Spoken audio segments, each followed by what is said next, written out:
ดีทุกคนเนาะมื้อนี้เราสิพาทุกคนนั้นมาเฮ็ดไอ้ขั้นข้าวปุ้นเนาะหรือว่าหยังข้าวปุ้นเนาะขั้นเฮาสิเฮ็ดจังได๋ก็มาเป็นนำกันเลยเนาะก่อนอื่นนี่เฮาสิต้มน้ำว่าสิเฮ็ดน้ำเจียวขั้นข้าวปุ้นเนาะนี่กระทะที่ซิงค์อะเนาะอันนี้ข้างหมูกระทะเนาะน้ำตาลแก้วเอาฟังก่อนแต่งตามแต่ง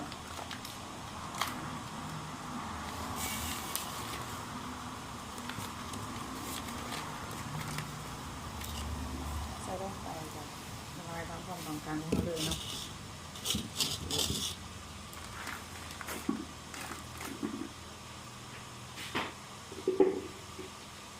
เดี๋ยวเราไปเอาน้ำมาใส่ก่อน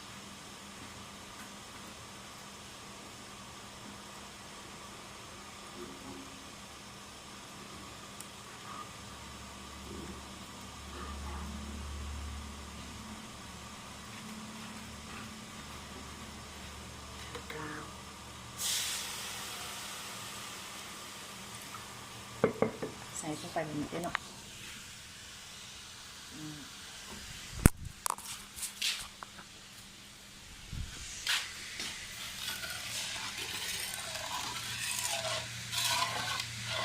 แล้วเขียวจนได้ไม่ถึงด้วยระหว่างที่เราถามตาลขุ่นตอนเราเขียวตาลเนาะเราก็จะมาล้างพักเนาะนี่ผักสลัดเนาะหอมบานเท่าอื่นเนาะหอมปุ่นเนาะมันจะมีลายสนิทเลยเดี๋ยวตอนนี้เราล้างผักสลัดก่อนเนาะนี่ผักหอมปอมชีผักชีหอมปอมนี่ทำล้างผักก่อน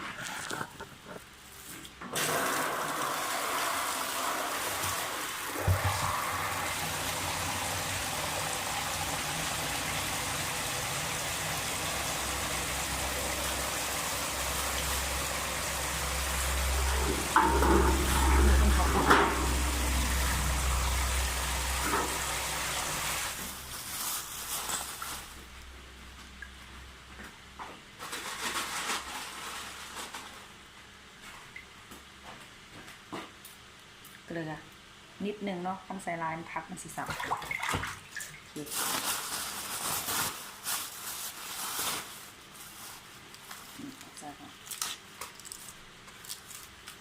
แกะออกเป็นแบบนี้เนี่ย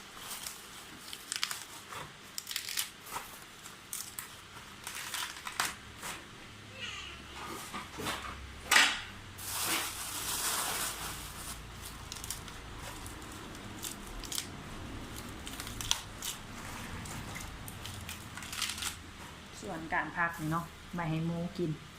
เป็นอาหารแบบว่าเป็นอาหารวางไม่มีเพราะว่าอะไรด้วยนะ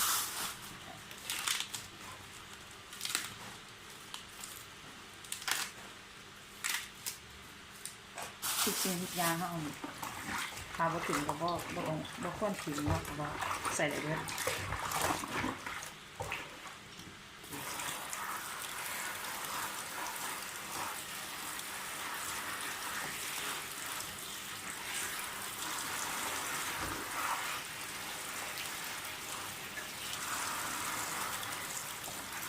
หน้าออกคือสอบคือไปมาใบหนึ่งแกะเพราะว่ามันอาจจะมีกลิ่นไง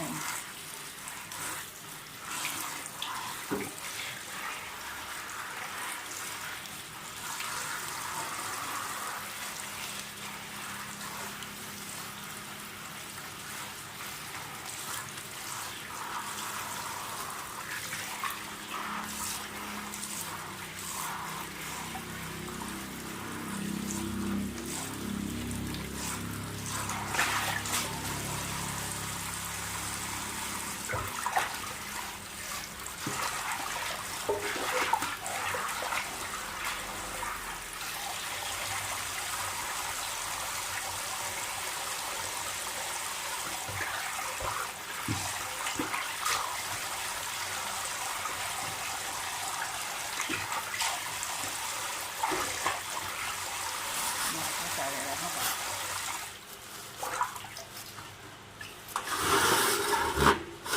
พักไว้วันนี้เนาะเอา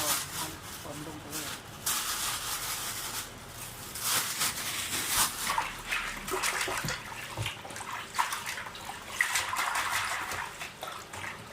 เฮ็ดมือเบาๆเนาะครับเพราะว่าขั้นท้องมือนะเขาบอกเขาสำเร็จนะนี่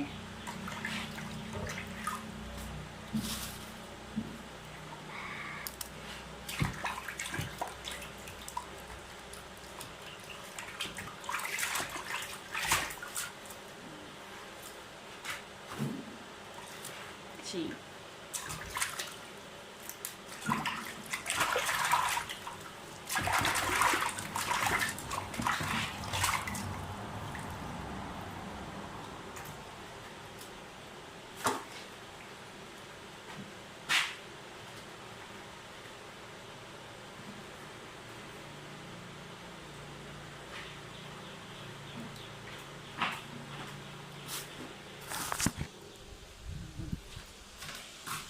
เจียงเนาะอันนี้การหนึ่งเขาไว้เนาะเขาคิดอยู่ยัดสิบก่อน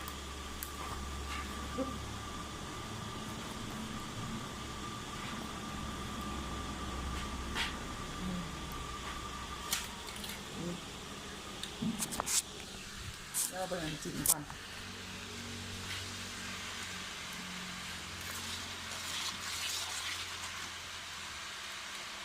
ถ้าผู้ได้มีมะขามเปียกก็ใส่มะขามเปียกลงไปเนาะ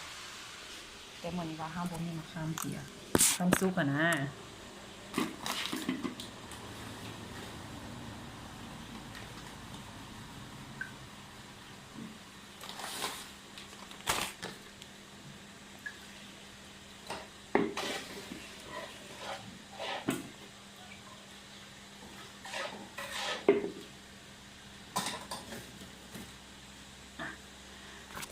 เดี๋ยวเอามาเตรียม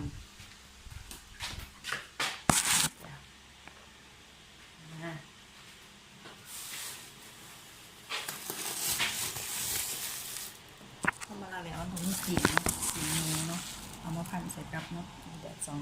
แต่ว่าเขาไม่มีสีนูเขาก็สีไฟมาขอดกับข้างกับแขน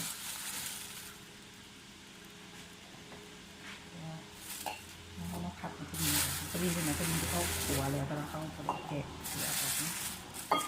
เนี่ยถั่วดิน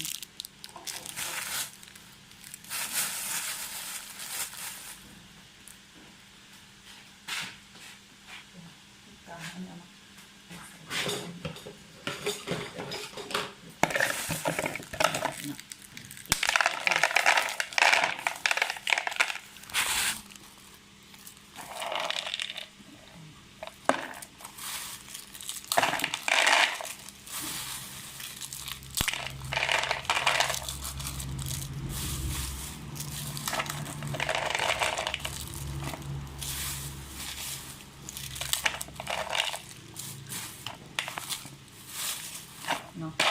เอามือหยิบอย่างนี้เดี๋ยวเอาใส่เลย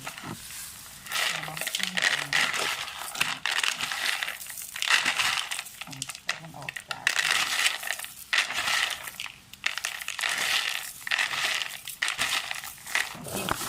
เดี๋ยวเราปั่นไปตอนที่เราปั่นเอามาตำเลยนะโอเคเนาะทุกคนเรามาเบิ่งน้ำตาลที่เราเคี่ยวไว้เนาะตอนนี้กำลังไหลทีเลยกำลังสิขุ่นแล้วเนาะเราจะมาตำถั่วดินโอเค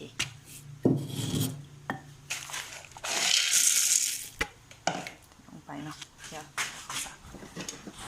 นี่อึ๊บเนาะทำเป็นตำให้มันมุนๆเลยเนาะ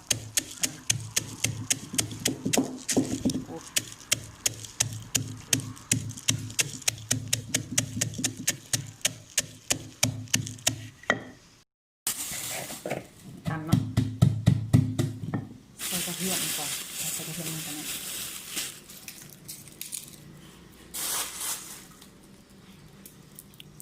อยากบอกเป็นคลิปนี้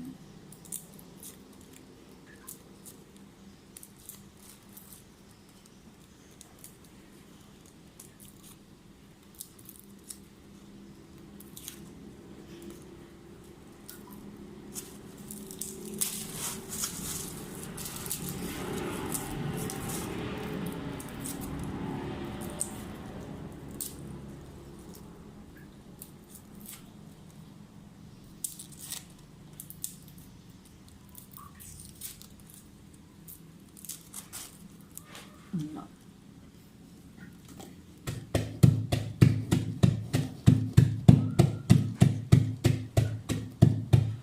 ว่าจะใส่พริกต้องเอาหน่อยหนึ่งนะโดนอันนี้ก็ต้องใส่พริกลายเนาะพริกแห้งเหลือ2 นิดพอเพราะว่าเขายังสิไปใส่พริกสดนะตักก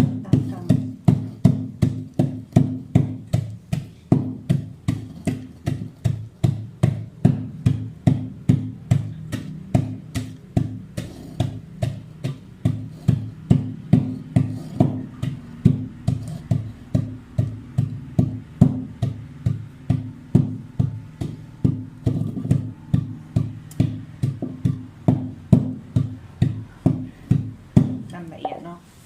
โอเค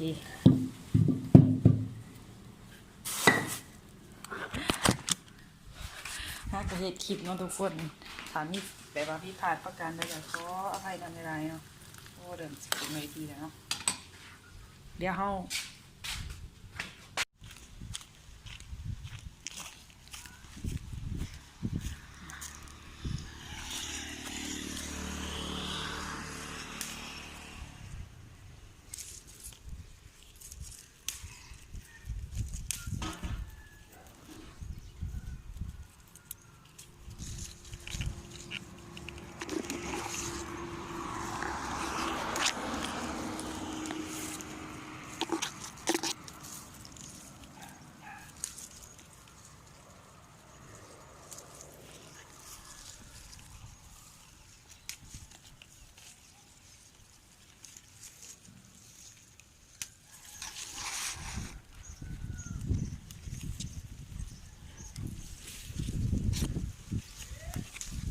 ปลูกเองปลอดสารพิษแน่นอน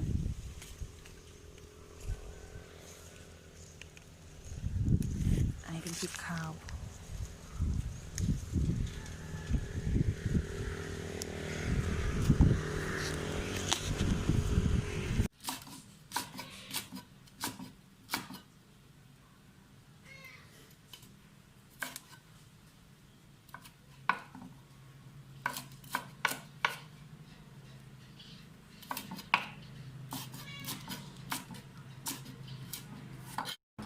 เนาะอันนี้ก็เป็นน้ำตาลที่เขาเป็นขุ่นเดียวเนาะ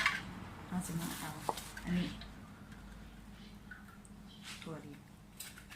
ที่เราตำเมื่อกี้นี่เนาะใส่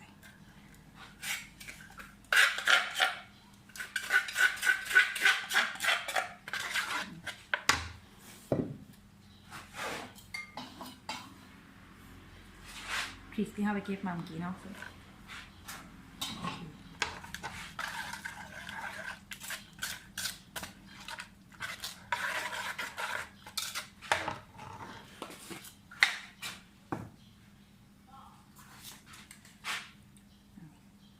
พงพิเศษ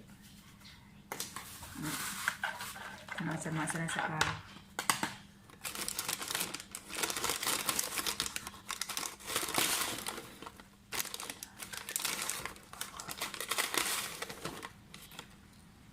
เกลือแล้วก็ประมาณ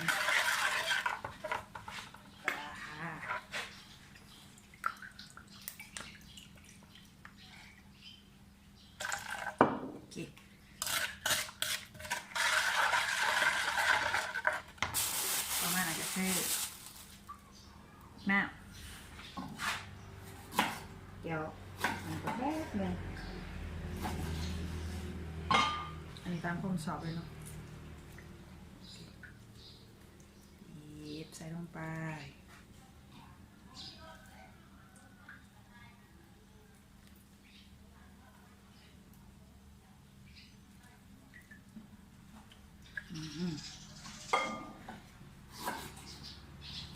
อันเนี้ยใส่หลายเลยเนาะอันนี้ใส่ลงไปทีละเดียวเพราะว่ามันตัดความหวานของน้ำตาลที่เขาต้มเขียวมากเนาะ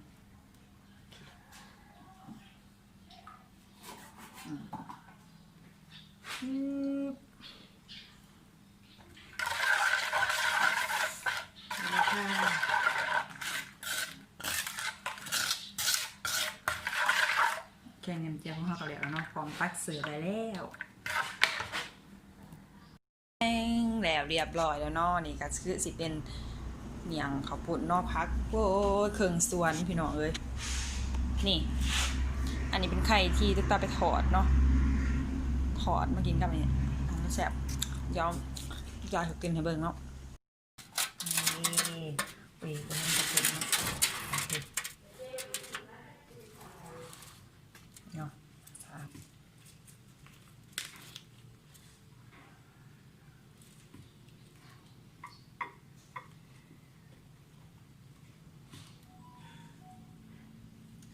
ใส่ข้าวปุ้นลงไปใส่ไข่ลงไปมาบาดกินน้ำจิ้มข้นๆเนาะ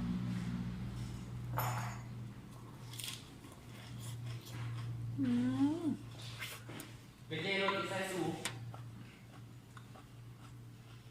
ประตูให้ตลาดใส่วะ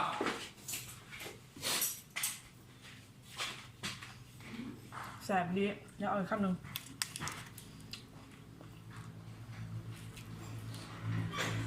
ลืมใจเนาะไปชื่อแล้ว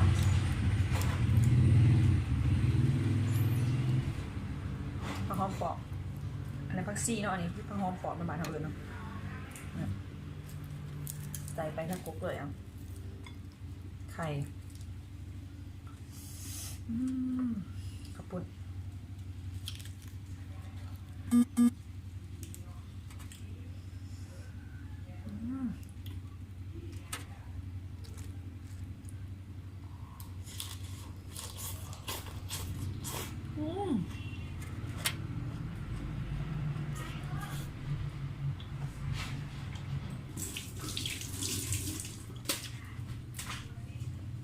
จากร้านพามาผู้ได้มาคลิปนี้ฝากกดไลค์กดแชร์กดซับสไครต์ให้ในด้วยเพราะว่าถ้าใจไม่คลิปเนี่ยเวลาพอดีบนได้กับขอให้ดีส้มคอมเมนต์กันมาไหนเนาะไม่ขอลาไปก่อนบ๊ายบาย